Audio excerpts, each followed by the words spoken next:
عليكم ورحمة الله وبركاته. ازيكم يا بنات، عاملين ايه؟ لو اول مرة تتفرجي عليا النهاردة على قناة ست البيت لولي، اهلا وسهلا بيك على القناة. ارجو منك الاشتراك، تفعيل زر الجرس، وكمان اللايك الحلو من ايديكي.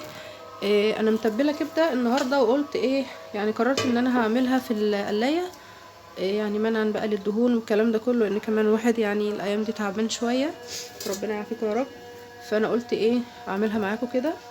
طبعا انا جايبه الكبده بتاعتي ومتبلاها توم وخل وليمون وكل البهارات اللي عندك اللي انت عايزه تحطيها حطيها، لكن انا عن نفسي ما بكترش عن الفلفل الاسود والليمون وشويه كمون بساط قوي وشويه ملح. طبعا التوم ده اساسي. طيب هرصها معاكم. انا مش هحطها في القلايه بالصفايه بتاعتها، لا انا هرفع كده الصفايه عشان تاخد كل المقدار بتاعي مره واحده. خلاص اهو، بسم الله الرحمن الرحيم. كده هرصها معاكم. حط لها بس الاول كده ايه نقطه من الزيت.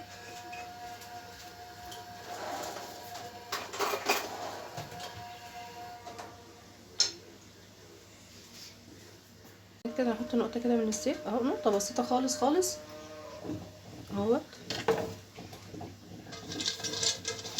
حاجه بسيطه قوي قوي علشان بس ما ايه. هي طبعا هي مطليه تيفال وكل حاجه، لكن انا منعا لان ايه تلزق مني، فانا ايه احتياطي هرصها كده. بسم الله الرحمن الرحيم معاكم اهو.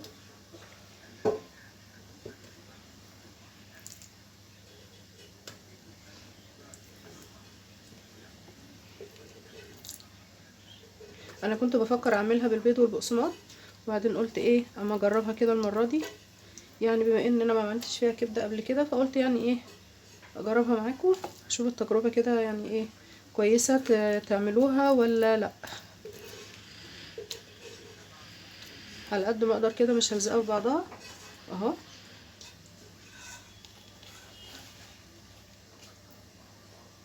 اهم حاجه بس تتبلي الكبده بتاعتك من قبلها بيوم، او حتى لو انت مثلا صحيت الصبح طلعتيها من الفريزر بتاعك، طلعيها كده وتبليها على طول وسيبيها قيمه 3 4 ساعات، وبعد كده اشتغل فيها اهو.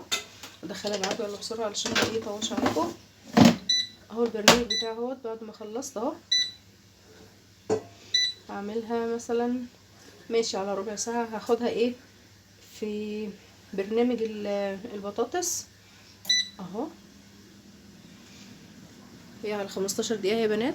انا بعد حوالي تقريبا 8 دقايق كده ولا حاجة هقلبها على الوش التاني وهوريها لكم.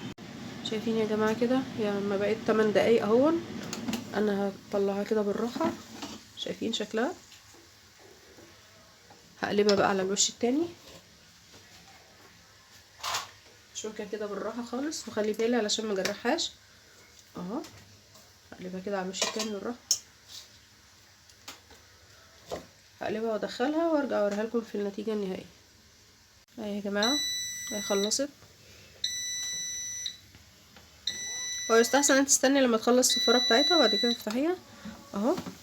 بسم الله الرحمن الرحيم، بسم الله ما شاء الله. اهو يا جماعة زي ما انتم شايفين كده استوت خالص، بس طبعا سخنة جدا. نجرب حتة كده اوريها لكم استوت ازاي. بسم الله. شايفين استوت جدا اهيت، شايفين مفيهاش لا دم ولا فيها اي حاجة خالص. جربوها ان شاء الله تعجبكم. ارجو منكم الاشتراك في القناة وتفعيل زر الجرس واللايك الحلو من ايديكي. شكرا حبيباتي، السلام عليكم ورحمة الله وبركاته.